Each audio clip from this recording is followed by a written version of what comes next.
day everyone, I am Angelica taking up with a Bachelor of Secondary Education major in Sciences. And today I am going to introduce to you my speech which is entitled Discrimination Towards Indigenous People. According to Wadimena in 2018, over 370 million indigenous people globally. Almost all of them live in Asia and are subjected to various forms of oppression and human rights violations that may frequently be traced back to colonialism's legacy. Indigenous people were recognized by colonial in 19th century and they were referenced in new European-style legal frameworks. But the terms used to describe them almost always had negative associations, implying that indigenous societies were vicious, uncultured, and primitive. Indigenous people in the Philippines confront a variety of challenges from development aggression, as they refer to it. As they fight to maintain their land, all of this is in the forest areas or mountains that are rich in natural resources, resulting in clashes with private corporations, and many of it are located outside of the Philippines who wish to utilize those resources and usually without the indigenous people's consent. Indigenous people who stand up for their rights and identities, particularly their collective rights to autonomy, territory, and resources, are sometimes called criminals and viewed as national security threats and sovereignty.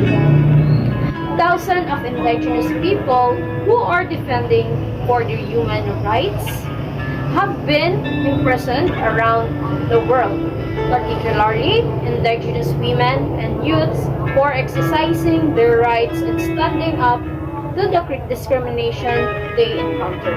Furthermore, indigenous people's rights, particularly their collective rights to their lands, territories, and natural resources, will be only acknowledged, respected, and promoted by all groups from law enforcement agents to the highest political level when the legacies of marginalization and discrimination of them are eliminated. And how can the discrimination of indigenous people get eliminated? We can make a solution to fight discrimination towards indigenous people and to stand up also with them to defend their rights. How we can do that? So, first, we need to build public awareness, and the promotion of indigenous people's rights requires to inform public education and awareness. This is a collective obligation. For good reason, there's a lot of suspicion.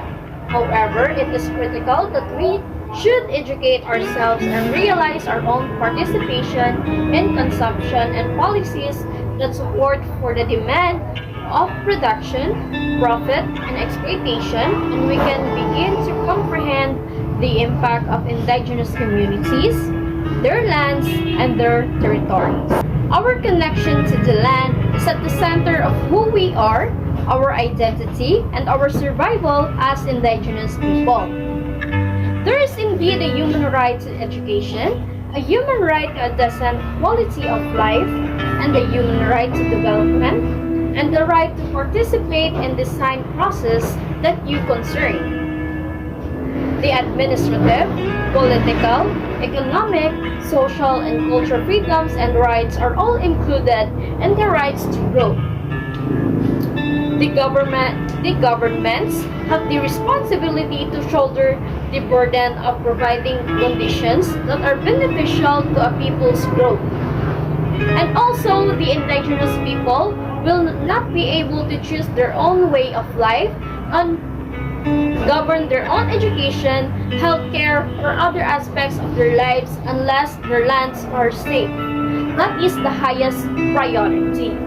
So all other concerns are incidental, and also the tribal peoples prosper when their land rights are recognized and the outlook is dismal if they aren't.